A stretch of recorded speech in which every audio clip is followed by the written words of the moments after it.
كيفما كنتم. Des températures plutôt en hausse hein, depuis hier. En hausse, oui, oui, oui, tout à Rien fait. qu'Alger, hier on était à 30, aujourd'hui 38. 36, 38. Je ne sais plus. C'était 38. Je l'ai donné, oui. mais je ne sais J'étais plus. tellement concentrée sur J'étais les tellement- températures, j'avais vu plein de points rouges comme ça, je me dis oh. Trop de points rouges. Voilà. Non, non, trop de points Trop rouges. de points rouges, je me Oui, suis dit oh, quand même. 30, 38, je sais qu'il y a 38 à Tizi. Donc, ouais, ça sera à peu près entre 35, 38, entre voilà. 35 et puis, 39 le sud, degrés. quand même des températures plutôt caniculaires. Là, il faut faire très Il attention. faut faire par très, contre. très, très attention. Voilà, donc une grande pensée aux gens du sud et Exactement. on vous dit encore une fois, il faut s'hydrater. Si on n'a pas grand-chose à faire, il vaut mieux rester à la Il vaut maison. mieux rester à la maison et surtout si vous sortez, couvrez-vous la tête. Surtout, Voilà. surtout. Alors, tu sais, Mina, en ce moment, c'est plutôt la semaine des bonnes nouvelles. Après, Tant mieux. après une période, bah oui, après une période d'examen. Oui, Voilà, après une période Ça d'examen, commence. donc on a eu l'examen de 5e année, on a eu l'examen du brevet, du BEF. du BEF. Voilà, brevet, je suis encore quelques années en arrière. Il y en a qui passent le brevet aussi. Voilà, le brevet, voilà. Alors, tant mieux, je suis en pleine Non, actualité non, c'est alors. noté. Donc, on a eu le BEF, on a eu le bac, donc les résultats du bac à l'étranger, on a déjà les résultats.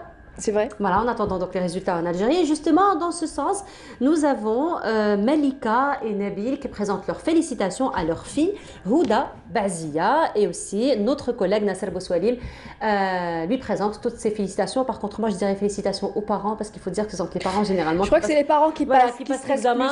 plus. C'est les parents Voilà, qui qui stressent stressent plus. plus que les parents. Donc, si les parents présentent leurs félicitations, eh ben, nous, on vous présente à vous Félicitations aux les parents. félicitations. Donc, c'est vrai que les parents se sacrifient beaucoup Exactement. pour les enfants. Tout à fait. Pour leur réussite, Tout d'ailleurs. à fait. Ça sera bientôt ton tour, Nour.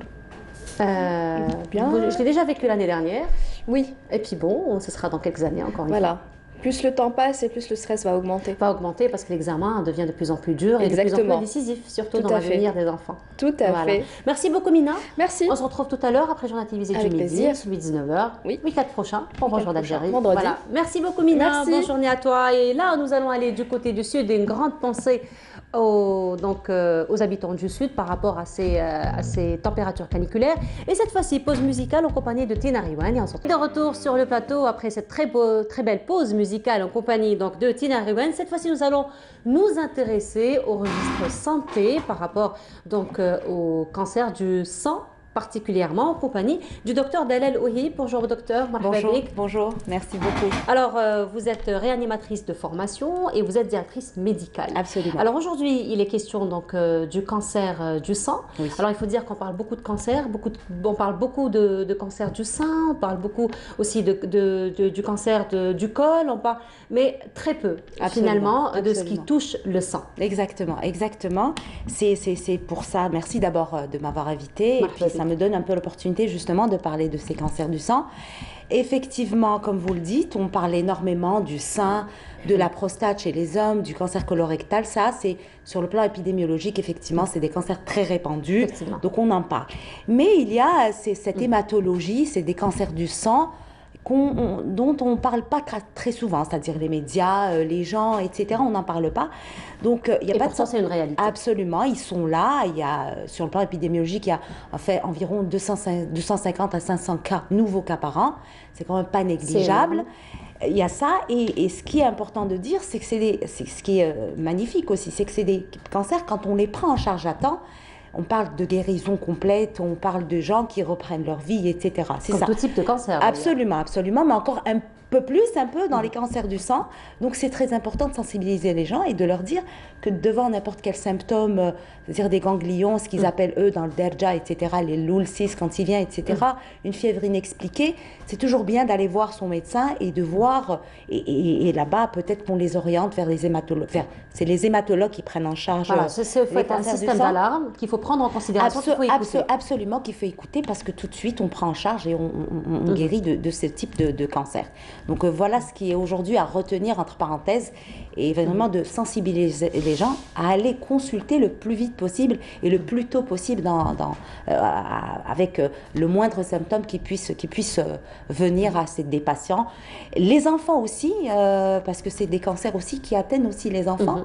Donc les guérisons, on les voit, on voit des enfants avoir des vies tout à fait normales après, par la suite. Donc c'est très intéressant aussi de sensibiliser encore plus et les médias sont très importants important pour ça, pour le faire aussi.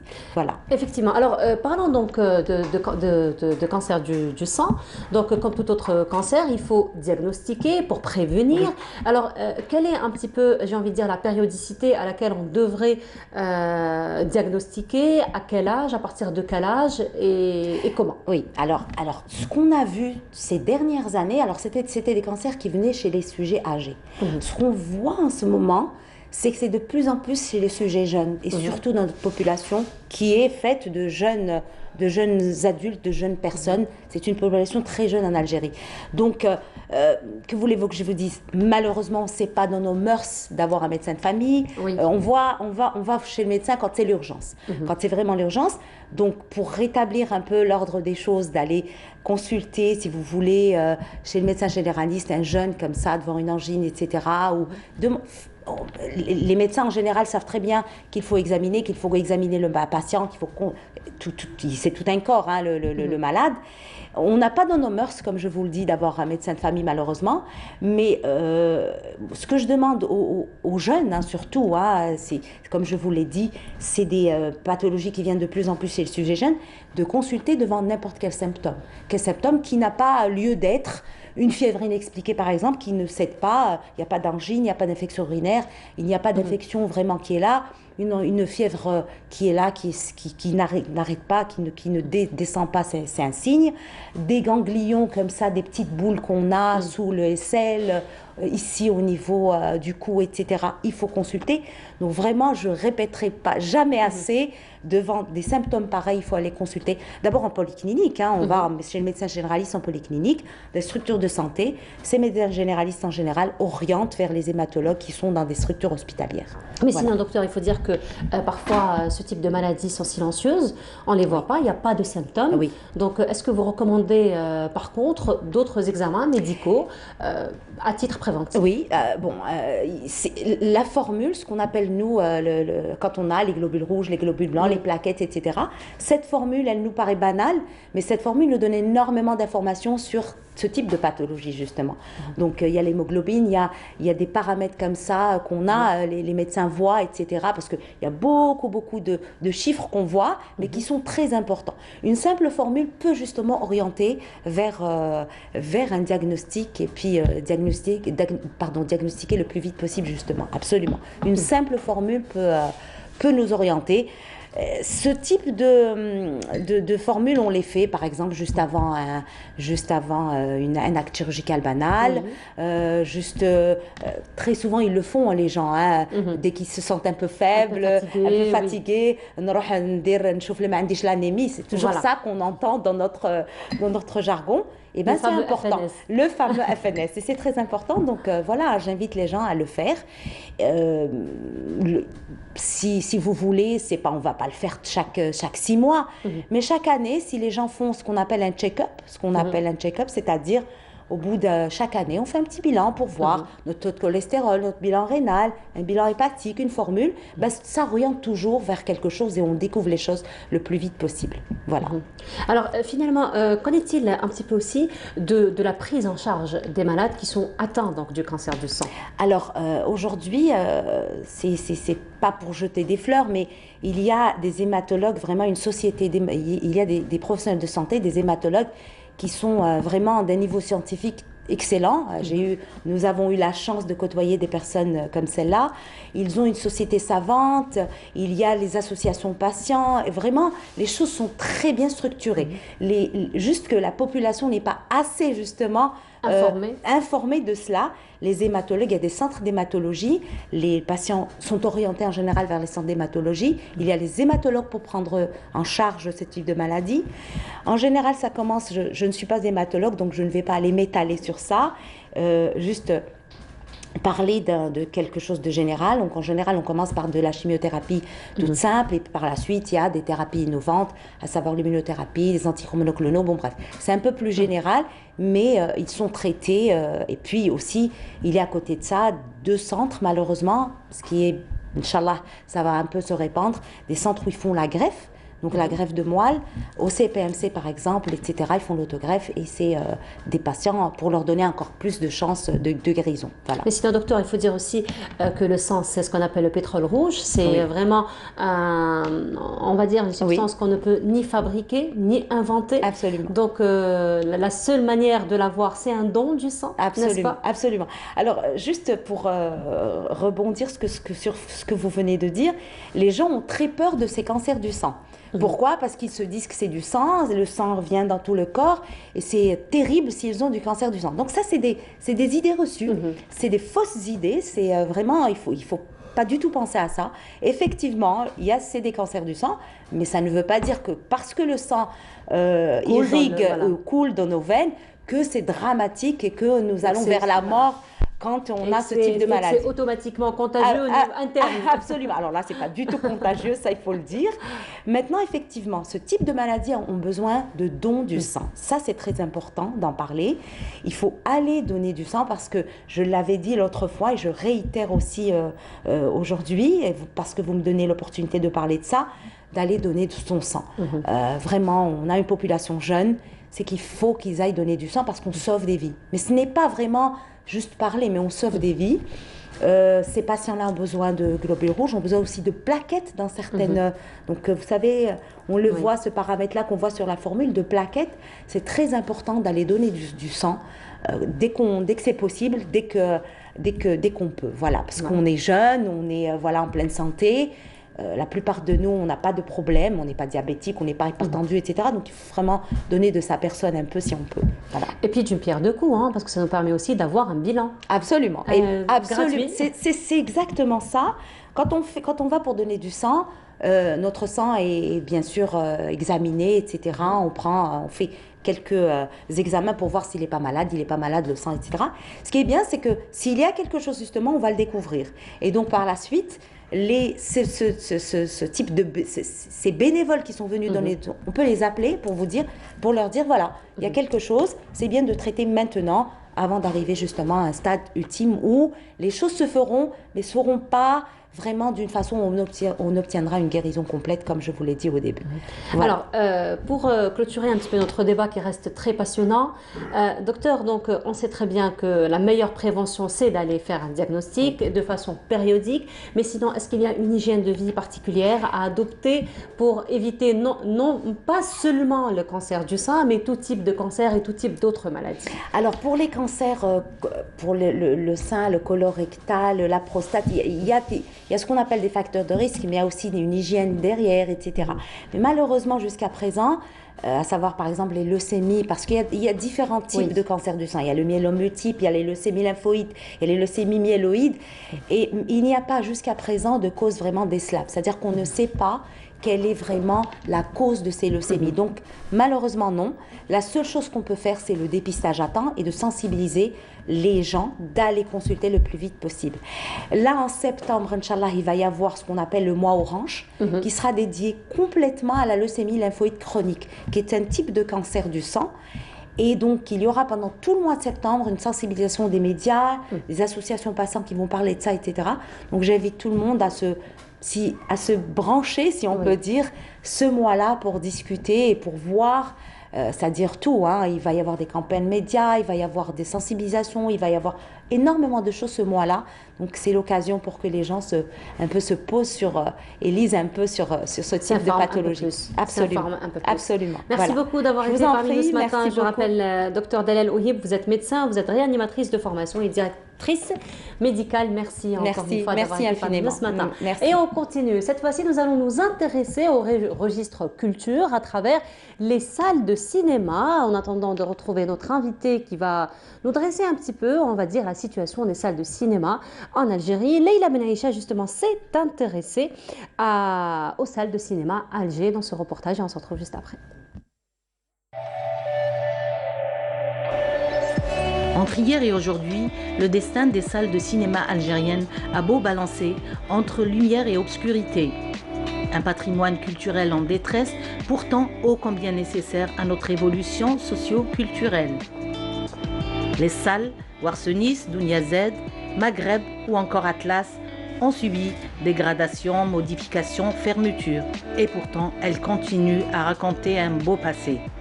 C'est désolant de ce qu'on voit ici, dans un état de dégradation avancée.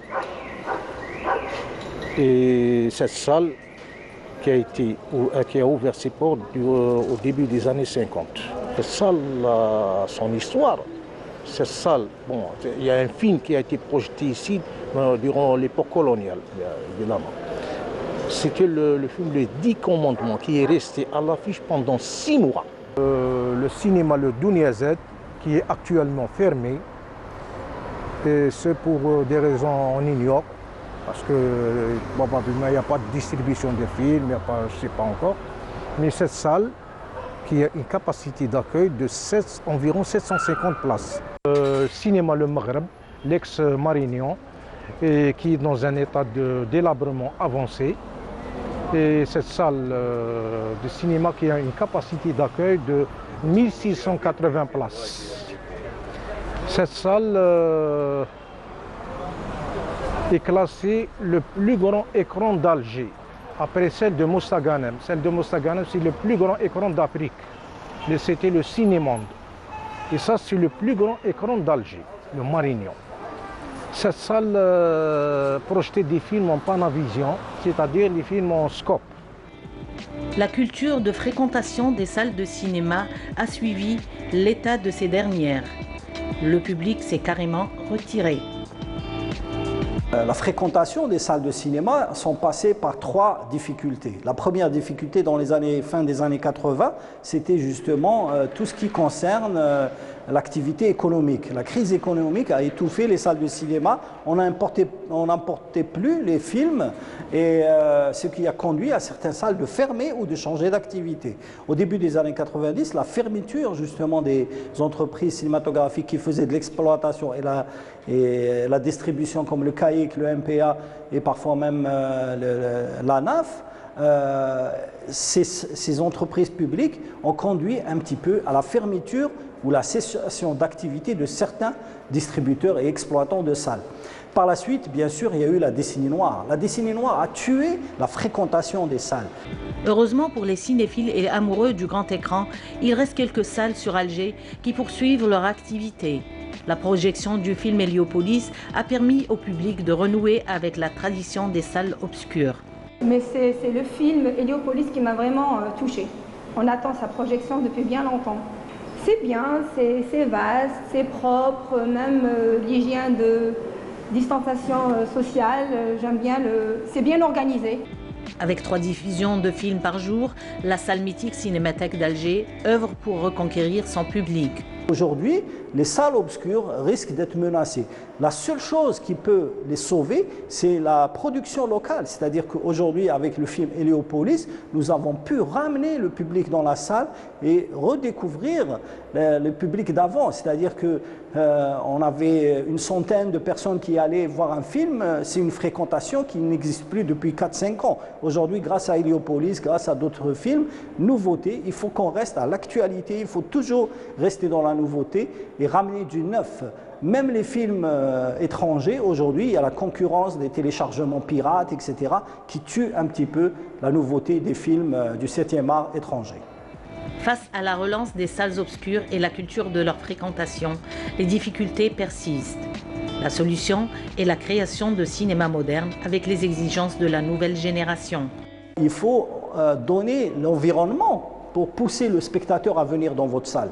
Il faut un aire de stationnement, il faut un aire de divertissement, bien sûr la salle, mais aussi pour prendre un café, pour prendre un thé. Donc c'est tout l'environnement qui a changé. Aujourd'hui, il est rare de trouver une petite salle obscure où on diffuse un film classique où tu vois 100 personnes débarquer. Ça, c'est pratiquement fini. Aujourd'hui, nous sommes dans la consommation de masse. La consommation de masse, c'est tout ce qui est neuf, mais tout ce qui va avec autour. Perpétuer la mémoire des salles obscures est primordial pour la promotion de notre industrie cinématographique et le bien-être du citoyen. Alors, de retour sur le plateau, c'était donc un reportage sur les salles de cinéma à Alger. On en parle ce matin en compagnie de notre invité Sidi Ali Nouar. Bonjour. Bonjour, Marhaba. merci pour l'invitation. Marhaba bik. Alors, vous êtes réalisateur, vous êtes en Oui. plein dedans. Oui, Et apparemment, vous avez du mal avec la matinale. oui, c'est drôle pour un Bien. réalisateur. Ah, bien, bien. Je suis un feignant, mais bon, Mais vous êtes là quand même. je suis là. Voilà, Sur votre invitation, ça m'avait vraiment plaisir. Ah bah, le plaisir est partagé. Merci. Alors ce matin, nous allons nous intéresser aux salles de cinéma, mais surtout à la culture cinématographique. Il faut dire que les années 60, 70, 80, il y a des photos qui attestent, il y avait une queue terrible hein, au niveau des Un peu salles ma de cinéma. génération, quoi. Un peu votre génération, voilà. On séchait un Bon, peu les cours. à ce point-là. Bah oui. Ah, moi, je suis venue un peu après, hein, donc j'ai pas assisté au séchage de cours, par contre. Ah bah si. Et il y a eu donc une rupture, et là, est-ce qu'on peut dire qu'il y a un retour? Oui. La fin des années 2000, vers la fin des années 2000, il y a eu un retour vers la salle de cinéma. Je l'ai un peu observé. Il y avait, en fait, commencé à projeter des nouveaux films. Mhm. Eh bien, donc les gens s'intéressaient beaucoup plus à la salle qu'il y avait toujours des nouvelles sorties. Ils ne pouvaient pas les voir à l'étranger, peut-être ou pas, c'est selon. Et ça leur faisait un peu drôle et plaisir d'aller voir un nouveau film sur Alger, payer, je ne sais pas, 400-500 dinars et être en face d'un James Bond, d'une mission impossible. Oui.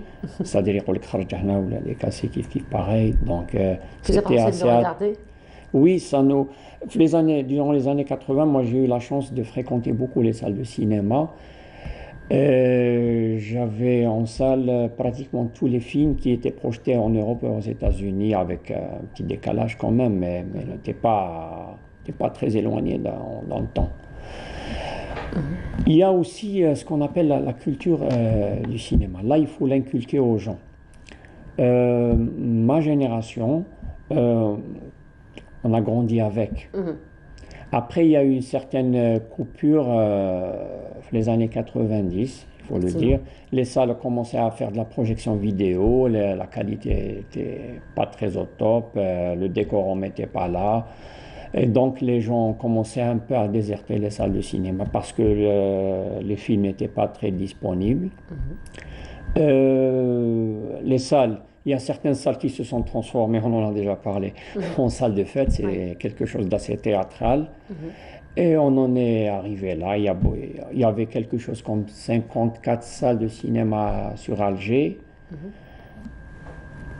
Nous en sommes à 4, 5, 6 peut-être. Une À peine, dizaine, une pour dizaine. une dizaine, pour arrondir le chiffre pour la bonne séance. Voilà, alors il faut dire que quand même cette culture de salle de cinéma, j'ai envie de dire, elle est toujours présente, hein, que ce soit ici, à l'étranger, même s'il y a une rude concurrence, on va dire, des nouvelles technologies aujourd'hui. Oui, on a ce qu'on appelle une nouvelle fenêtre. Dans le langage hollywoodien, on l'appelle window. Et il y avait la salle de cinéma. C'était l'endroit ultime et magique, c'est la destinée à la production d'un film. Ensuite, il y a maintenant la concurrence.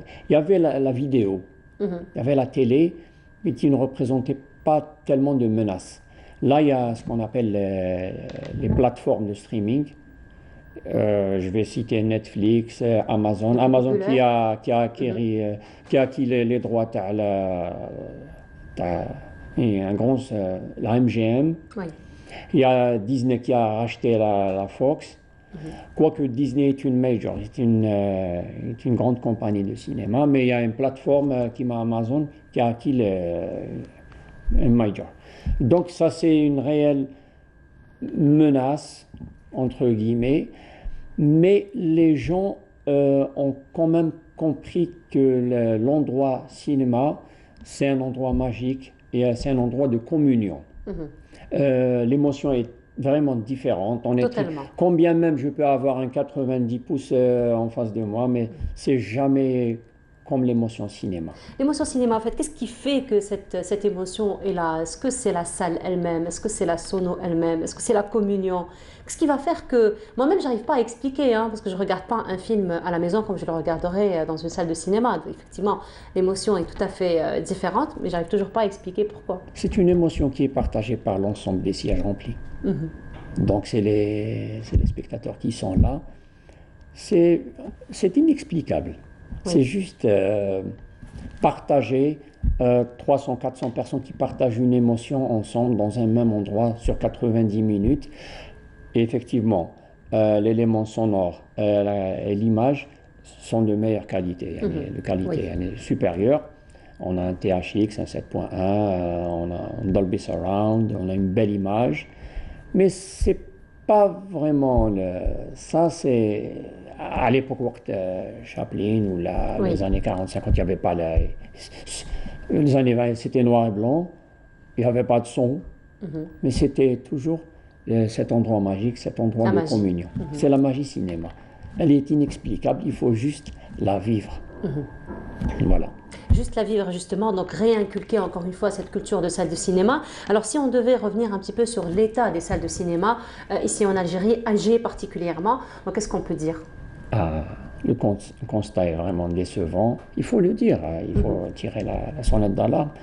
Il y a beaucoup de salles, il y a énormément de salles qui ont fermé, qui sont délaissées carrément, et c'est vraiment dommage. Moi j'en ai fréquenté une trentaine de salles où là, كاين ابن خلدون كاين سرية الفتح أطلس oui كاين الأطلس كاين موغار كاين لا سينماتيك bon هذاك سي ان endroit وحده هذاك لا سينماتيك c'est juste l'endroit magique. Endroit par excellence. Ah oui, je le classe à part. Mais après sur les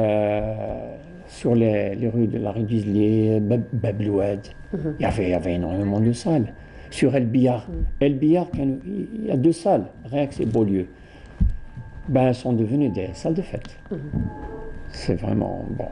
Après, c'est du spectacle, c'est du divertissement. Mais elles sont fermées. Là, maintenant, elles sont fermées. Mais c'est dommage, il faut les réhabiliter. Cet endroit, il faut vraiment relancer la culture cinéma, il faut réinculquer ça. Et puis les gens sont avides de sorties cinéma. Et la sortie cinéma, c'est pas vraiment uniquement le film en lui-même. C'est toute l'émotion qui va avec, qui l'accompagne. Et c'est une industrie, Tanet. Ça fait gagner de l'argent, c'est une machine à sous, c'est-à-dire pas réhabilité juste pour le décorum ou c'est une industrie, Tanet. On est en 2021, on doit relancer une économie. Même Hollywood s'est arrêté pendant 1 année et demie. À cause de la crise Covid sanitaire. Donc finalement, actuellement c'est une crise qui a touché un peu tout le monde du spectacle, mais avant, en Algérie, c'était vraiment catastrophique. Il y a beaucoup de salles à réhabiliter. Il faut vraiment... D'autant plus que ces salles-là existent toujours. Donc elles sont là, les locaux sont là, il suffit juste de les reprendre en charge, on va dire. Mais sinon, donc là, on parle de salles de cinéma. Alors lorsqu'on parle de salles de cinéma, on a toujours à l'image, on va dire, dans notre conscient, dans notre inconscient, cette grande salle obscure et tout. Mais qu'en est-il finalement des petites salles de quartier? J'ai toujours eu une préférence pour les cinémas de quartier. C'est plus ramassé, plus intime, on va dire? Oui, il y a une certaine proximité, il y a une certaine émotion dont j'attache une grande importance. Actuellement, il y a une salle de 25 places. C'est un cinéma privé. C'est 25 places que j'ai dû fréquenter 2 ou 3 fois pour aller voir 2 ou 3 films. Mais c'est vraiment, ça m'a vraiment touché de revenir à un cinéma de quartier. Et de savoir que ça existe surtout, et qu'il y a des initiatives de ce genre. Il y a même des cinémas de quartier qui sont spécialisés dans ce qu'on appelle les cinémas d'auteur, du 100 places, du 50 places. Maintenant, là, on relance des cycles de cinéma là, qui passent pas forcément par les grands circuits, par les grandes salles. Il y a des cycles, cinéma polonais, cinéma russe, là. Italien, il le relance dans ce qu'on appelle des cinémas de quartier. Alors là, qui est mal parti, moi, en algérien, il y a beaucoup de films algériens, énormément. moi, le cinéma, l'association Art et Lumière. Oui. J'ai beaucoup d'amis. Vous savez, quand je rentre là-bas, à chaque fois que je traverse avec le couloir magique, je vois les affiches des films qui ont été produits. Là, ça me fait tout drôle. J'ai une remontée d'émotion. C'est un spasme émotionnel important. Là, il faut les restaurer. Peut-être les films, il faut un peu les restaurer et les remettre en salle. Mais sinon, il faut dire aussi que pour animer, j'ai envie de dire, les salles de cinéma, il faut qu'il y ait à côté aussi une production cinématographique. Cette fois-ci, on a eu le fameux film donc, de Jafar Gassem qui a fait un grand succès, Héliopolis. Et donc, on a ressenti un petit peu, encore une fois, le besoin de réinvestir et de repeupler, j'ai envie de dire, nos salles de cinéma. Parce qu'il a fait quand même le tour du pays, le film, et il y a eu quand même un engouement très intéressant et très important de la part de la population. Effectivement. Bon, je le félicite pour la sortie du film. Et puis, il y a eu un engouement. Les gens sont avides de revoir des films algériens. Il a produit et réalisé un film. Vous avez dû remarquer que les fréquentations ont été au rendez-vous. C'est vraiment, je suis bien content pour ça.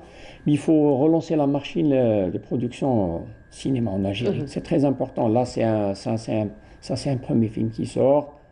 Il faut un deuxième et un troisième et un quatrième pour les relancer. De toute façon, il y a beaucoup de productions. Oui. Le pas est franchi, ça devrait ouvrir la porte donc, à d'autres. Je crois qu'il y a 2 ou 3 films qui sont en salle. Effectivement. Il y a Boulaïla. Il y a un deuxième film, Karim Moussaoui, je pense. Il y a beaucoup de films, et ça ouvre la porte à une production. Peut-être que ça va donner un peu plus envie pour ça. Et il faut dire qu'il y a aussi beaucoup de réalisateurs qui se sont formés grâce au cinéma, n'est-ce pas? Grâce à la cinémathèque, grâce au cinéma, grâce à la fréquentation des cinémas. Les autodidactes. Les autodidactes. Ben oui. D'abord, le cinéma, c'est un amour. C'est pas vraiment... Vous savez, la technique, vous pouvez l'acquérir en 3 jours, qui m'a à Orson Welles. Orson Welles, il faut 3 jours pour apprendre les techniques de réalisation, toute une vie pour l'appliquer. Oui, effectivement. Et là, Là, on manque de... Vous ouvrez une parenthèse par rapport à la formation. Par rapport à la formation. Il faut qu'il y ait... Il y a des masterclass qui s'organisent, il y a des écoles qui font des courtes sessions de réalisation, d'écriture, d'actorat. Mais il faut installer un cadre de formation pour alimenter le secteur de la production du D'autant plus que les jeunes aujourd'hui s'intéressent beaucoup, il faut le dire. Et puis, c'est beaucoup plus facile aujourd'hui parce qu'il faut dire sur le plan technique, on va dire. C'est plus accessible. C'est plus accessible. Oui, chacun a un smartphone, donc chacun est potentiellement avec une résolution très intéressante et avec des idées et des initiatives intéressantes aussi. Mais surtout, il y a du génie. Oui, mais surtout, il faut de l'écriture. Un cinéma, un film sans scénario, c'est... Oui. Donc il faut mettre l'accent sur ça, sur les ateliers, sur la formation des scénaristes. Oui. Parce que techniquement, on peut acquérir la science et le savoir pour le réaliser. Mais l'écriture, les gens occultent cet aspect qui est l'écriture. Tout le monde peut réaliser, tout le monde a un smartphone, tout le monde peut exprimer des idées à travers des images. Mais il faut véhiculer de belles histoires. Il y a cet aspect de la formation qui est très important, dont je mets l'accent. Effectivement. Alors, il faut dire aujourd'hui, à travers vous, parce que vous êtes avec nous, donc on rend hommage à tous les métiers du cinéma, parce que le cinéma, comme vous l'avez si bien dit, il n'y a pas que le réalisateur, il n'y a pas que le scénariste, mais c'est toute une équipe. Toute une équipe. Et s'il y a donc un maillon qui est cassé, c'est toute la chaîne qui va avec, n'est-ce pas? Et justement, aujourd'hui, à travers notre émission, on voudrait rendre hommage à une dame donc, qui fait partie des métiers du cinéma. Il s'agit d'une costumière qui nous a quittés cette semaine à il s'agit de Massa Khadija Hamsi, qui est la sœur d'ailleurs de notre ami artiste peintre Boubaker Hamsi. Et elle, justement, elle est costumière. Elle a côtoyé, il faut dire, Mohamed Maamri, Kateb Yassine. Elle a beaucoup fait pour le décor et pour les costumes dans les films cinématographiques. Donc, Allah yarhamha wa salliha. Donc, encore une fois, un hommage à tous les métiers du cinéma. Tout à l'heure, dans le reportage de Lilia Benaïcha, on a vu Nasser Keshash, lui, qui travaille beaucoup d'ailleurs pour l'histoire du cinéma. On l'a déjà reçu il y a quelques semaines de cela. Et il nous vient à l'esprit aussi Kamal Dahan, qui lui, d'ailleurs, il nous a raconté qu'il avait appris le métier du cinéma juste en fréquentant les salles du cinéma. Et à travers cela, d'ailleurs, il y a eu la naissance de son film Vigile de Tahar Djaoud. Voilà. Nasser, qui est pour moi, c'est un historien des salles de cinéma. Voilà, c'est un historien, c'est votre ami. C'est un ami, on a déjà collaboré ensemble. Et à chaque fois qu'il me racontait des histoires à travers ses expériences qu'il a vécues sur les salles de cinéma, c'est vraiment magique. Voilà, effectivement. Donc, il faut juste maintenant réinculquer. Il faut réinculquer voilà. De toute façon, il y a déjà, elle y est déjà, c'est déjà, oui. On va dire, c'est très optimiste comme situation. Oui. Il y a les gens qui fréquentent de nouveau les salles. Bon, là, il y a la Covid, mais bon. Mais avant, j'avais un peu remarqué quand même mon dernier film. Alors, mon dernier film, c'était juste avant la Covid au niveau de l'Iyad al-Fath, c'était Aladdin. Moi, Joker. Ah, Joker, il m'est resté, on va dire, qui m'a dit à travers de la gorge. À travers, exactement, parce que c'est quand même un film qui est très riche en émotions. Il fallait être en groupe pour y aller, et comme j'avais personne avec qui partir, donc j'ai pas eu l'occasion de le voir. Peut-être qu'ils vont le ressortir. Certainement, et le regarder à la maison, c'est pas une idée géniale non plus. Parce que comme vous le dites si bien, l'émotion de la salle de cinéma est une émotion magique. Merci beaucoup d'avoir été parmi nous ce matin. Ça a été un plaisir de vous recevoir, Sidi Ali Nouar. On rappelle, vous êtes réalisateur. Merci beaucoup et bonne continuation. Et on continue, cette fois-ci, on va rester dans la culture, mais une autre facette de la culture. On va parler de peinture, on va parler d'autodidacte aussi. Mais avant cela, nous allons faire la rencontre d'un jeune étudiant, un artiste peintre autodidacte. Lui, il s'agit de Walid Thierry-Wart et c'est Faria El-Hamdi qui l'a rencontré pour nous. Il est jeune, dynamique et talentueux. Étudiant en génie civil, spécialiste dans l'art plastique et la peinture. Comment cet artiste peintre vit-il le confinement pendant cette crise sanitaire? J'ai commencé le dessin à l'âge de 8 ans avec mon père. C'est un architecte de formation. Donc il dessinait des plans et tout. J'ai essayé de produire les plans et tout. Donc ملي دخلت فيها le dessin دخل في الدم ديالي. Alors après بديت la peinture, بديت وحدي, j'étais autodidacte. J'ai fait la première exposition ديالي مع monsieur Kehlan, autodidacte art. Donc c'était ma première expo. Après j'ai eu l'honneur de connaître monsieur Laraba, c'est un grand maître de la peinture algérienne. Donc j'ai suivi des cours avec lui pendant 6 ans à Agdak. Bon, on est confiné, mais on est à jour avec la peinture d'Yali, avec les dessins d'Yali, avec la Titanic, parce que j'ai préparé mon mémoire en septembre, Inch'Allah. Donc, حاجة ما حبستني. On est confiné, mais كل واحد هذه الدنيا، donc كل واحد يدير واش مكتب له.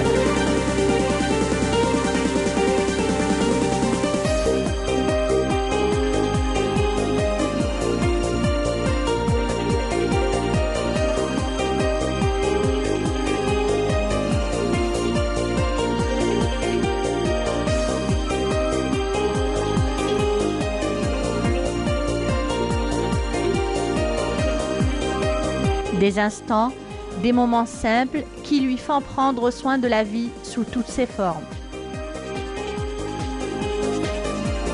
Une créativité à toute épreuve et une ingéniosité sans pareil sont les meilleures œuvres que de nombreux artistes peintres ont réalisées en cette période de confinement.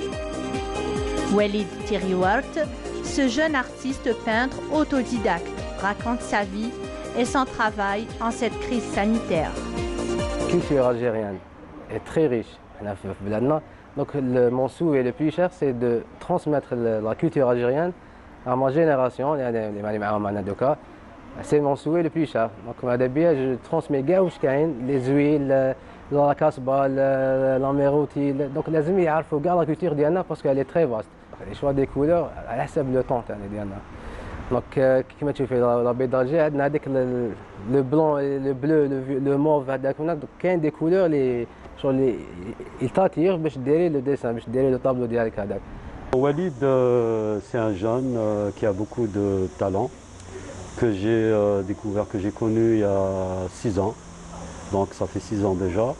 Il a participé à un concours que j'avais organisé en 2016.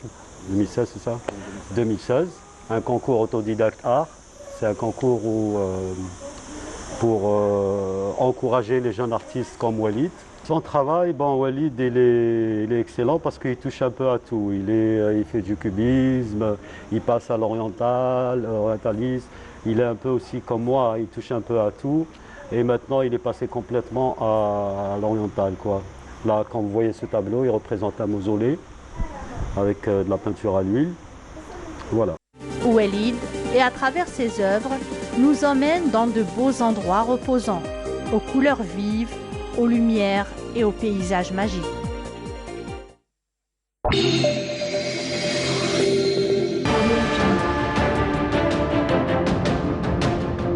Enfin une peinture algérienne aux normes internationales. Tous vos besoins en peinture intérieure, peinture métal, préparation de support ou peinture extérieure, choisissez Coral Peinture. Coral Peinture, c'est les maths à faire.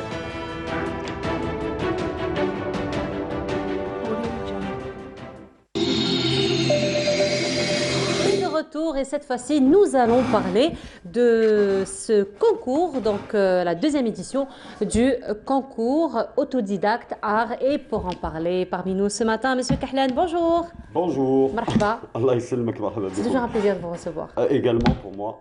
Je suis toujours ravi que vous suivez mon parcours, mes événements. Et merci encore. C'est toujours un plaisir. Et Monsieur Kahlan, vous n'êtes pas seul aujourd'hui, vous avez ramené un autodidacte avec vous. Kamal Nour. Kamal Nour, bonjour. Bonjour. Marhaba. Bonjour Monsieur Kahlan. Alors c'était vraiment Kamal Nour, Nour. C'est super ça. Absolument. Alors, sauf que moi c'est mon prénom. Voilà. Absolument. Alors moi je suis autodidacte, peintre artiste. C'est un grand plaisir, un honneur pour moi d'être ici pour la deuxième fois. Et toujours aussi un honneur de vous revoir Monsieur Kahlan. Et puis... Alors Kamal Nour, je me rappelle la première fois qu'on l'a reçu, c'était avec Nassiba Jaïdir. Et c'était juste à la première semaine du confinement. C'était avec Dokman. Voilà, avec Dokman, effectivement. C'était juste avant le confinement. Et vous avez beaucoup travaillé d'ailleurs durant le confinement. Alors on va revenir un petit peu sur votre travail. Mais avant cela, M. Abdelrahman Kahlan, la deuxième édition du concours et exposition autodidacte qui est ouverte, on va dire, aux peintres, aux sculpteurs aussi. C'est la deuxième édition. Alhamdoulilah. Ça a été concrétisé depuis, je devais la faire déjà avant le confinement. Oui. Parce que la première édition était en 2017, ça a été un succès, qui a eu beaucoup d'écho. Donc j'ai tenu à faire, je voulais faire une deuxième édition, donc je travaille dessus depuis, ça va faire maintenant une année. Donc voilà, donc ça sera au Palais de la Culture. Je remercie le Palais de la Culture qui a cru à mon projet. Et je tiens à dire un grand merci à M. Barnossi qui m'a suivi, qui m'a aidé dans toutes les tâches de préparatifs. Parce que ça a été rapide en fait. On m'a donné une date, il fallait que je sois prêt pour cette date, qui est courte pour le 15 juillet. Et justement, M. Kahlan, pourquoi autodidacte ? Pourquoi autodidacte? Ils font des merveilles en tout cas. Pourquoi autodidacte? Autodidacte parce que moi-même je suis déjà autodidacte. Quand je suis arrivé, parce qu'auparavant j'étais en Europe, quand je suis arrivé, mes premières expositions, donc je commençais à travailler et j'ai eu des demandes par rapport aussi tout ce qui est société, médiatique et tout ça. Oh là là. Et, pardon. Vous pouvez répondre, hein, pardon. que nous sommes en Non, je pensais que je l'avais éteint, mais finalement non. Et, oui, pardon. Et voilà, oulala. Et donc moi-même, j'ai eu des difficultés par rapport, je suis autodidacte, donc pour facturer, tout ça, donc il y a beaucoup de problèmes. Je trouve aussi que les autodidactes sont mis à l'écart et je voulais casser ce tabou qui est entre autodidactes et beaux-artistes, académiciens et tout. Donc c'était l'objectif. Donc là, j'ai finalisé le projet. Donc on est en préparatif déjà et voilà. À très bientôt donc, pour le concours. Pour le concours Pour le autodidacte. concours et l'exposition. Donc, aussi. le concept, il n'y a rien à voir avec le premier. Donc, ça, c'est autre chose.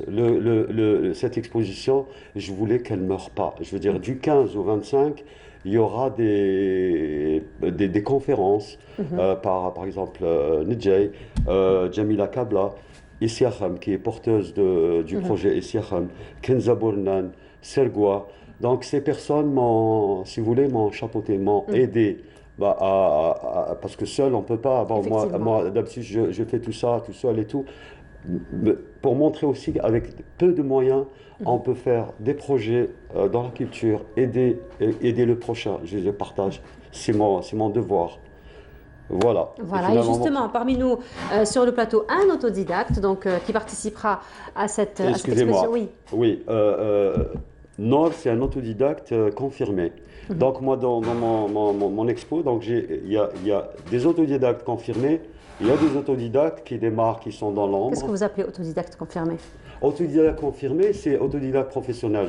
C'est l'artiste autodidacte qui a un parcours. Je veux dire, qui a eu des expositions, qui est connu, qui a un parcours artistique assez riche, donc qui peut être professionnel, artiste autodidacte professionnel.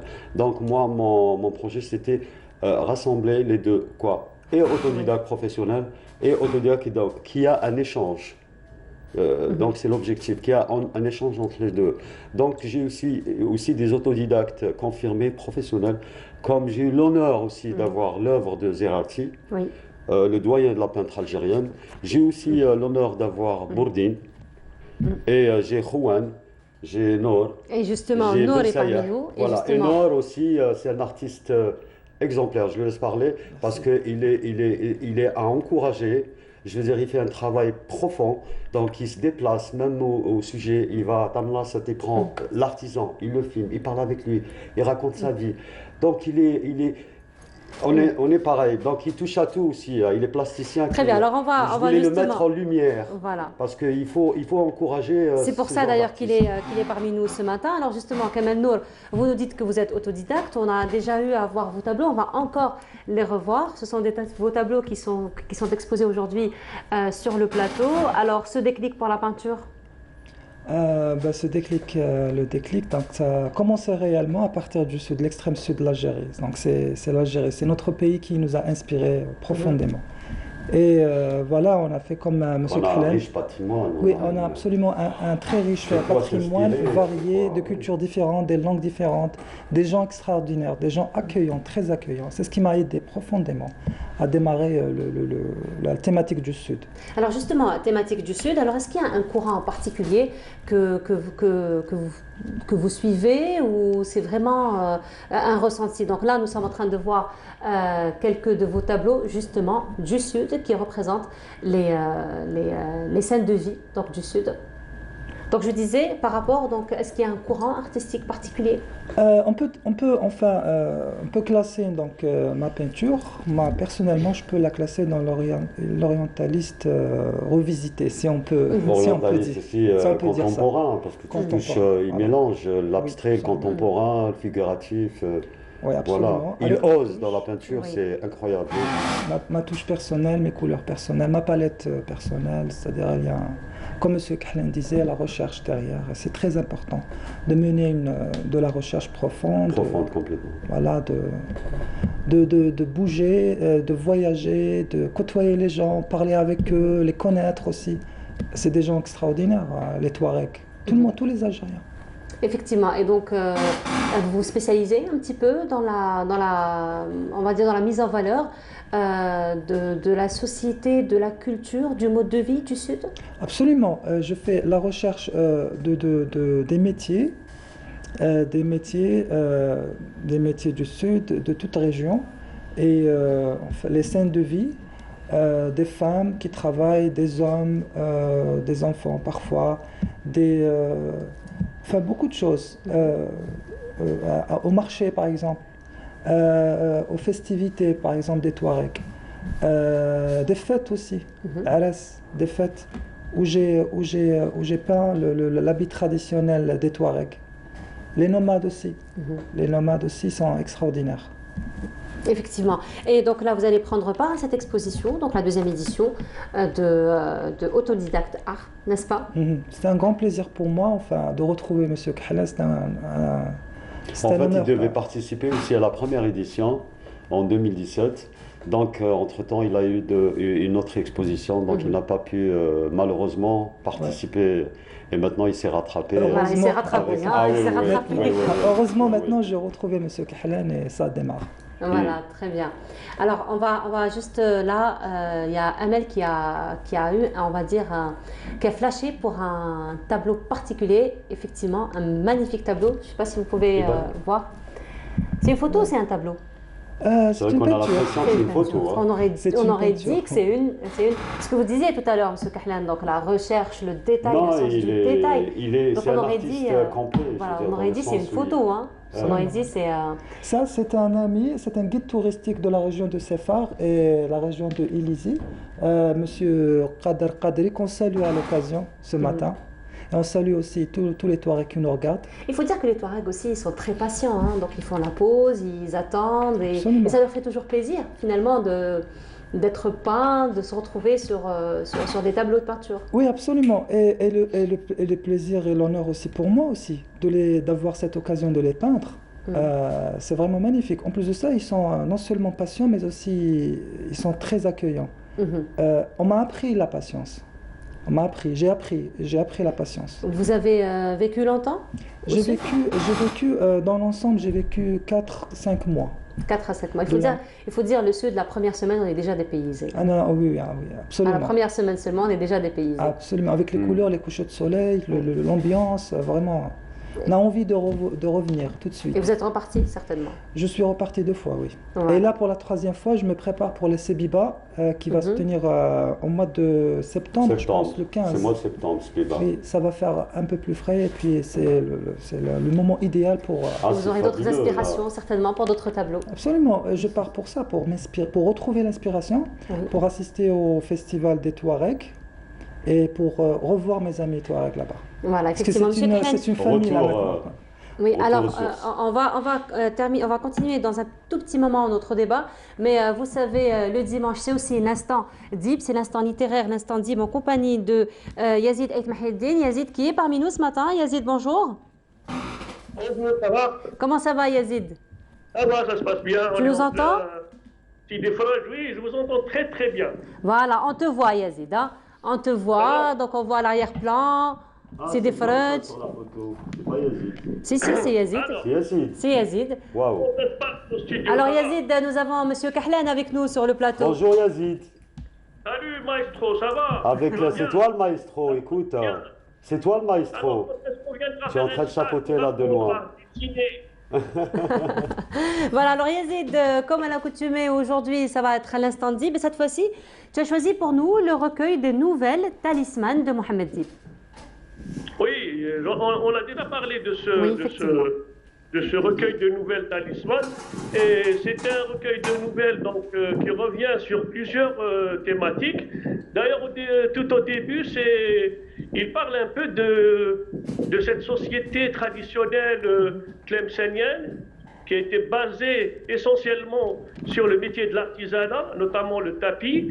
Il essaye de disséquer un petit peu cette mutation sociologique, notamment après 1945, je pense, et comment ces métiers commençaient à disparaître, parce qu'il y avait quand même l'industrialisation qui arrive, et comment les populations, dans leur dignité, comment ils ont fait face à ce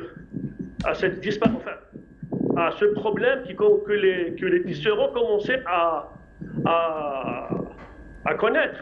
Et d'ailleurs, Mohamed Dib lui-même était designer des motifs des tapis, comme il était, toute la famille était baignée en fait dans ce métier. Et puis il y a aussi un regard sur la société multiconfessionnelle, multiraciale de l'époque.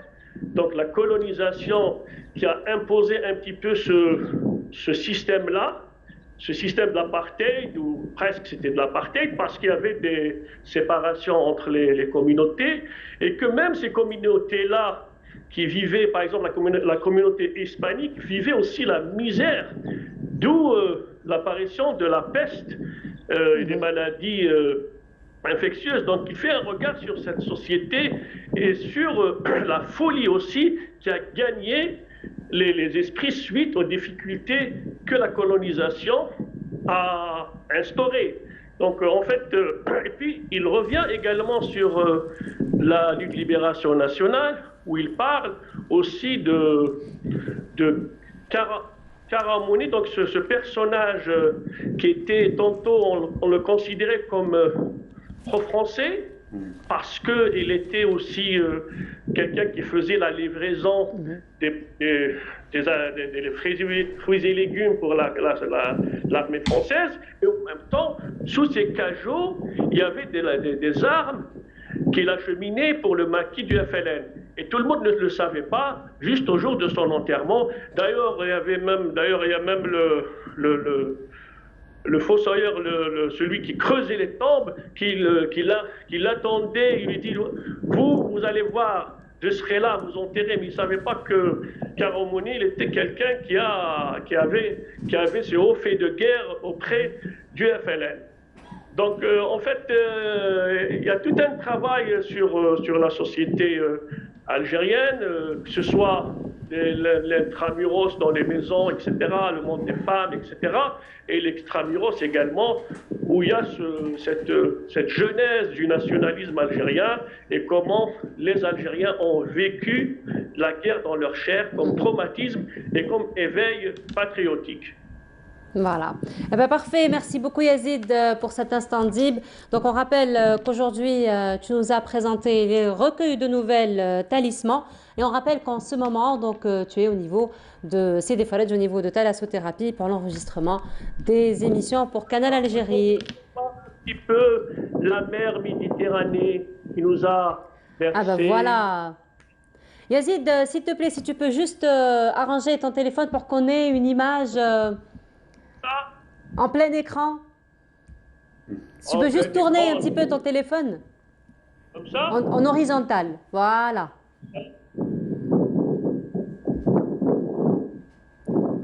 Ah ben voilà. Voilà, merci beaucoup pour le partage, Yazid, merci beaucoup. Et on continue, donc Monsieur Abdelrahman Kahlani, toujours parmi nous ce matin, Kamel Nour, aussi artiste autodidacte, sont parmi nous ce matin. Donc je reviens à vous, Monsieur Kahlani, pour cette deuxième édition. Alors il faut dire que pour ce qui est des participants, donc il va y avoir combien de participants? Bon, les participants autodidactes, je veux dire nouveaux, j'en ai 60. Autodidacte, recensé quoi, pas que d'Alger, parce que moi c'est l'objectif, c'est de faire mettre en lumière aussi des artistes de l'extérieur, international, parce que l'année en 2017 il y avait les personnes d'Alger, les artistes d'Alger et tout. Maintenant je voulais... C'est une première édition, première expérience, et ensuite on va ouvrir les portes. Voilà, le nouveau c'est, j'ai rassemblé les confirmés et les artistes autodidactes, donc j'ai mis les deux, comme je vous ai expliqué tout à l'heure, pour avoir un partage, un échange et tout. Et pendant toute l'exposition, il y aura des conférences, il y aura des workshops faits par des artistes, il y aura plein des récitals de poésie. Donc pour que toute l'expo, pendant ce séjour, qu'elle ne meure pas, je veux dire qu'elle reste en activité. Ah bah voilà, c'est l'objectif. Et je tiens aussi à remercier aussi surtout les membres du jury qui ont cru qui ont répondu présent, qui ont cru à mon projet. Le directeur Jamal Larouk, directeur des Beaux-Arts, Janet Zahia Hibri, Kenza Bournan, Jawdet Gassouma, Mustafa Ndjay, Karim Sergoua. Je remercie aussi l'ARC, Mariam Al-Hara, Monsieur Ben Lamash, qui ont cru aussi, qui ont contribué à cet événement. Et merci beaucoup à vous. Merci beaucoup à vous d'avoir été parmi nous ce matin. On rappelle que le concours et exposition autodidacte art dans sa deuxième édition se tiendra du 15 au 25 juillet et c'est au niveau du Palais de la Culture. Merci beaucoup. Belle réussite à vous. Merci. Et on continue et cette fois-ci nous vous proposons une petite balade à travers ces images et on se retrouve juste après. Merci beaucoup.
Et de retour sur le plateau, cette fois-ci, nous allons aller à un autre registre, un registre plutôt économique, plutôt jeune, plutôt start-up. Et nous allons parler à travers un projet qui va être initié très bientôt en compagnie de Nourdine Boulghlem. Bonjour, marhaba bik. Et vous êtes organisateur de l'événement. Voilà. iInspire, exactement. iInspire. Et parmi nous ce matin, Hamza Stiti, lui qui sera speaker au niveau de cet événement. Bonjour. Bonjour. Marhaba bik. Marhaba bikoum. Alors, donc le projet iInspire, c'est quoi? Donc, iInspire est une série de conférences organisées par les deux startups Witty et Dop. Donc, le but de cette initiative est de donner la chance à toute personne avec une histoire inspirante. Ça peut être une histoire personnelle ou bien professionnelle. Donc, pour faire inspirer les jeunes ambitieux, bien sûr. Donc, en partageant ces histoires. Et il va aussi nous raconter les différents obstacles qu'il a confrontés et comment il a fait pour les surmonter. Donc, c'est important aussi. Ça fait rappeler un petit peu les projets Wikistage, les projets TEDx. C'est presque la même chose. C'est un peu le même esprit? Exactement, c'est presque la même chose. Donc, on va aussi partager les différentes opportunités qui existent maintenant en Algérie. Donc, on ne va pas juste les motiver et les orienter aussi. C'est important. Donc, on va les motiver, les inspirer et à la fin, on va les orienter. Donc, on va les donner quelques conseils, on va dire, pour poursuivre leurs objectifs et persuader leurs rêves. Voilà.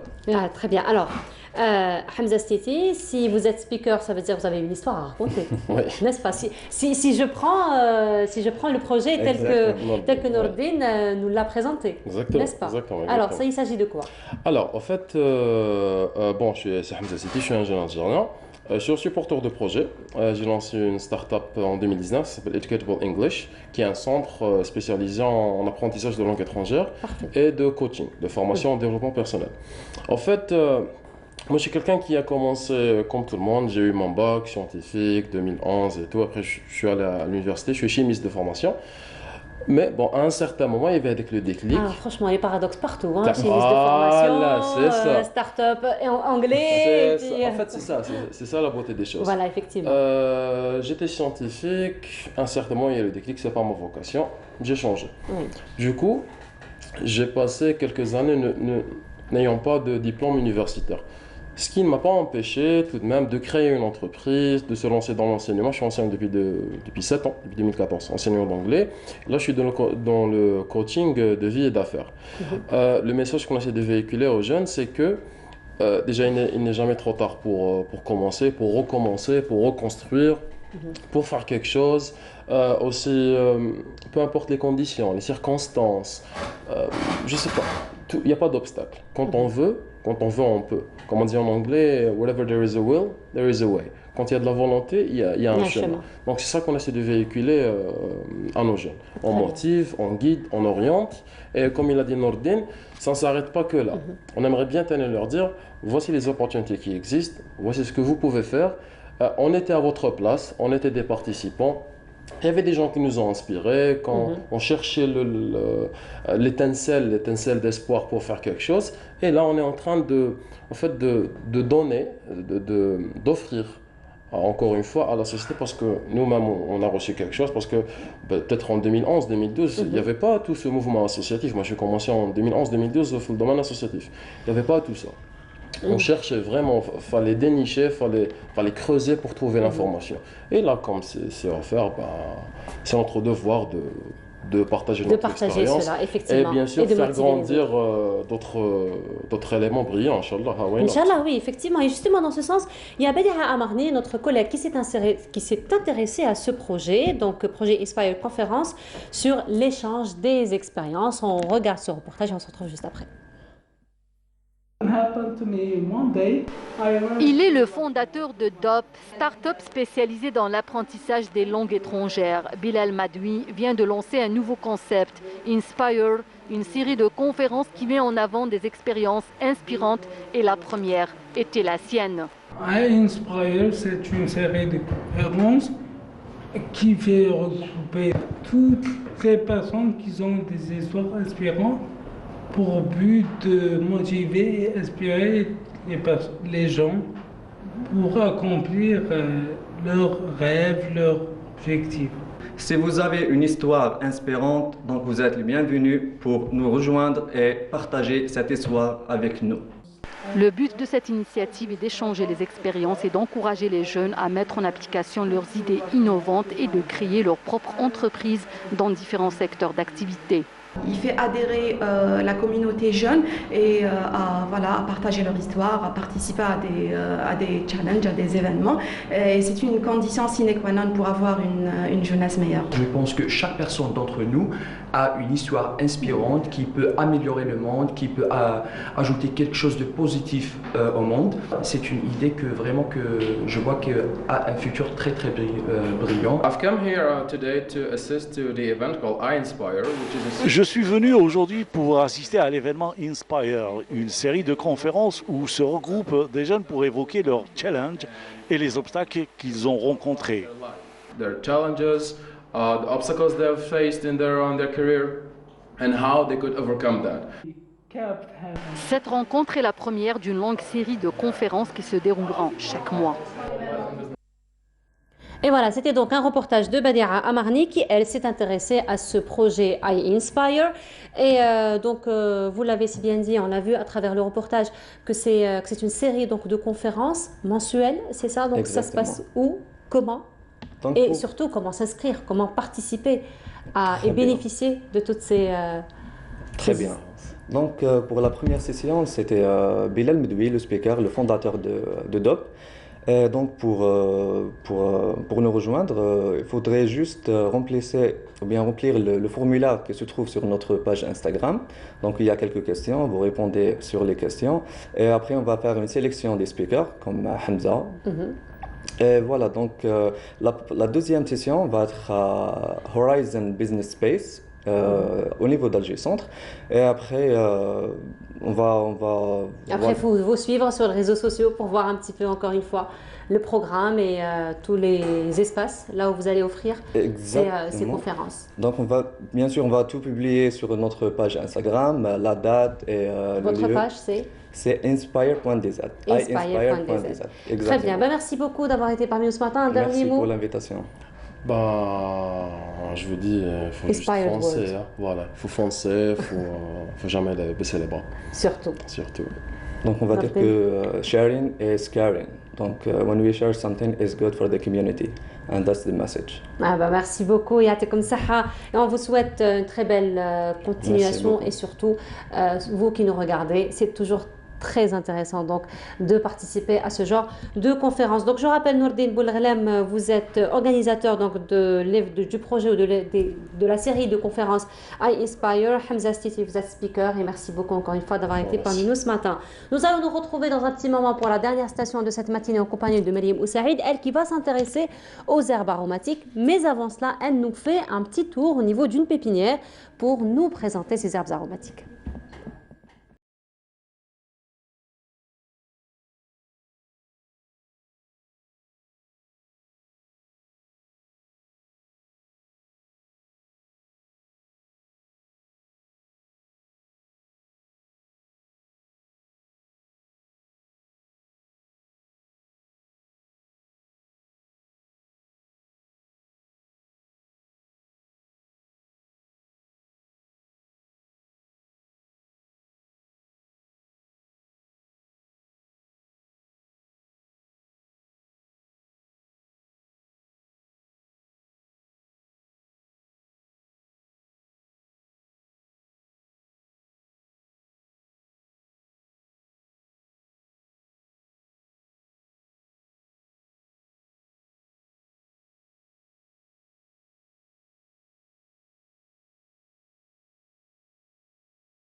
Et vous voyez bien, je suis enviée ce matin. Hein. Ah oui. En fait, moi, fainéante que je suis, j'ai toujours du mal à aller vers les jardins. C'est le jardin qui est venu vers moi aujourd'hui. Tu mérites qu'on travaille Alors, jusqu'au un jardin fleuri, mais alors les odeurs, je trouve même pas les mots pour décrire les belles odeurs.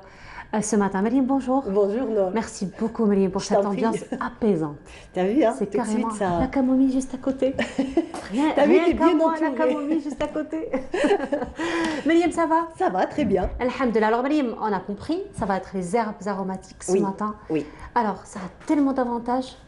Déjà, ça va de l'avantage thérapeutique jusqu'à l'avantage esthétique. Oui, esthétique, exactement, en passant par médicinal, exact. Oui. Donc, je parle aujourd'hui des herbes aromatiques parce que qui dit saison estivale, on pense tout de suite à nourriture beaucoup plus légère, des salades, des choses, on va dire, très légères.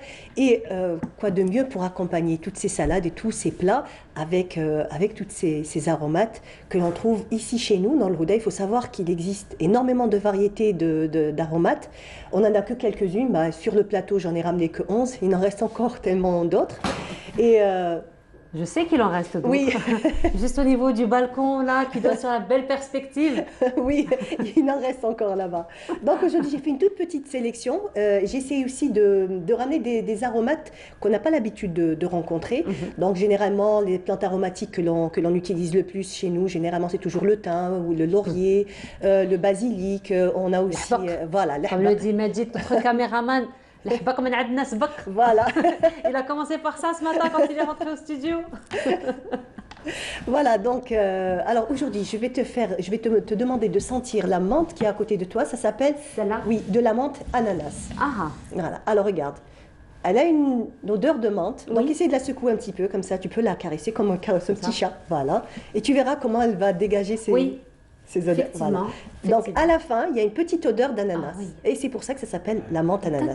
Il existe des dizaines de variétés de menthe. Donc là aujourd'hui, on en a juste 2 ou 3. Donc on a la menthe commune que l'on connaît, la frisée, on a aussi la menthe Pouliot.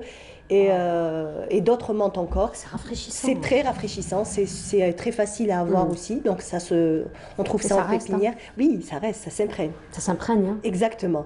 Donc pourquoi aussi je parle des herbes aromatiques? Parce qu'il faut savoir dans le Houda, et vous le savez aussi bien que moi, qu'il y a un engouement pour les huiles essentielles. Donc étant donné que beaucoup de gens s'intéressent à l'extraction des huiles essentielles, ça fait que les agriculteurs se mettent à cultiver, on va dire, en grande quantité, donc toutes ces plantes aromatiques, de façon à approvisionner la demande pour les huiles essentielles. Donc on va aller vers d'autres, on va sortir des classiques, donc l'huile essentielle de menthe ou on va dire la lavande et tout ce qui s'ensuit. Voilà. Là on va trouver une plus grande variété, étant donné que toutes ces variétés sont là. Il y en a qui sont originaires de chez nous, d'autres qu'on a acclimatées, donc c'est des herbes, on va dire, aromatiques qui poussent dans les maquis, mais qu'on a acclimatées en pépinière et qu'on peut en retrouver maintenant en pot. Voilà. Alors il faut dire qu'il y a même des plantes, la camomille par exemple, on la trouve généralement séchée en forme de tisane, donc emballée dans les étalages. Mais finalement, elle est trouvée comme ça en pot. C'est facile? Ben oui, c'est accessible. Oui, c'est accessible, donc le prix est très raisonnable. Elles sont disponibles, donc on n'est pas obligé de faire des centaines de kilomètres pour pouvoir trouver toutes ces petites aromates. On les retrouve dans les pépinières avoisinantes, donc Alger. Donc de toute façon, que vous alliez vers Tipaza ou dans le sens inverse, vous trouverez toujours des pépinières qui s'intéressent à ça parce que tout simplement la demande y est. Donc de plus en plus de personnes demandent à avoir toutes ces aromates de façon à faire leur jardinière, à en avoir aussi dispo sur le balcon. C'est tellement plus pratique que quand on a envie d'une tisane, on sort sur le balcon ou alors on a juste à ouvrir la fenêtre, cueillir quelques feuilles et mettre dans le... Et je me rappelle que ça fait un bon temps que je ne suis pas venue prendre une bonne tisane chez toi. Oui, alors cette fois-ci, elle sera bien aromatisée. C'est le moment. Oui, bien. C'est le moment. Alors juste, je voudrais te faire découvrir, je vais être obligée de me lever, je ne sais pas. Alors, je vais faire un petit écart. Il faut que tu sentes cette plante-là. Pardon. Voilà, j'aurais dû te la ramener. Alors, je vais te demander, elle aussi. Alors, touche et dis-moi. Un petit peu. Oui. Réglisse. Les herbes basmati. Alors, qu'est-ce qu'on met généralement? Non, je disais, ça sentait la réglisse. Oui, vaguement. Non, je sais ce que c'est la réglisse. Oui, mais c'est toujours une aromate. Oui, ça sent vraiment la réglisse. Voilà, donc elle aussi, c'est tout nouveau. Donc ça a vraiment des senteurs d'Inde qui nous viennent. Oui. Voilà, c'est une espèce de mélange comme ça. Et ça sent extrêmement bon. Et c'est aussi une plante qu'on peut utiliser dans le riz. Donc à la place des épices, on aura juste à mettre une petite branche de cet aromate dans notre citronné riz. un petit peu. Oui, c'est vraiment un mélange d'épices. Voilà. Eh ben, vraiment, on en découvre. Oui, on en oui, découvre. Alors, il y en a tellement encore d'autres, c'est vraiment magnifique. Voilà, alors il faut dire, Mariam, que avoir une panoplie de pots dans son balcon, donc c'est déjà très joli. On a un petit peu, c'est très pratique, on a envie d'une tisane, de faire une bonne sauce tomate pour une pizza, donc c'est juste à côté. Mais donc il faut aussi avoir la main verte et aussi être passionné et patient avec les plantes. Oui. De toute façon, oui, on a un bon exemple sur le plateau. Alors, pour les gens feignants comme moi, oui. D'accord, qu'en est-il de l'entretien? Alors l'entretien, c'est pas compliqué. Faut ni semer, ni repiquer, ni rien du tout. Il faut juste se contenter d'aller acheter le pot. Ils sont tout prêts. Voilà. Alors les prix, je vais donner les prix. Ça varie entre 200 à 250 dinars le pot de cette taille-là. C'est super accessible. Donc on a juste après acheter une jardinière, en mettre plusieurs, donc 2 ou 3 dans un bac et arroser. Arroser un jour sur deux. Là maintenant, comme il fait chaud, peut-être arroser tous les jours. Tout dépendra de la température. Et après, quand on voudra enlever, ce qu'il faudra, c'est toujours enlever les tiges d'en bas. Donc ne pas couper la tige terminale, parce que si on coupe la tige terminale, la plante va s'arrêter de pousser. Donc on ira toujours chercher les feuilles du dessous et juste enlever, effeuiller, donc vraiment effeuiller. Et du moment où on enlèvera une feuille, il y aura toujours une repousse qui va se faire. C'est pratiquement valable pour toutes les plantes. Très bien, donc on peut les consommer en tisane.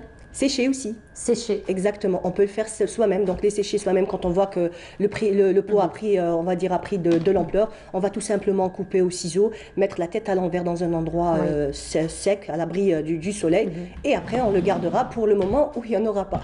Amal Almi a eu un flash pour la menthe ananas. Oui, j'en suis sûre. Moi aussi, j'étais vraiment surprise quand le pépiniériste m'a dit vas-y, sens et tout. Je dis ouais, mais c'est vraiment cette petite odeur d'ananas, c'est vraiment agréable, très très agréable. Et donc ça aussi, pour la menthe, on peut la prendre en infusion, en tisane, avec du thé à la menthe, mais à la menthe ananas. À la menthe ananas, oui. Pourquoi pas une bonne salade de tomates. Maintenant, en ce moment, c'est la saison des tomates.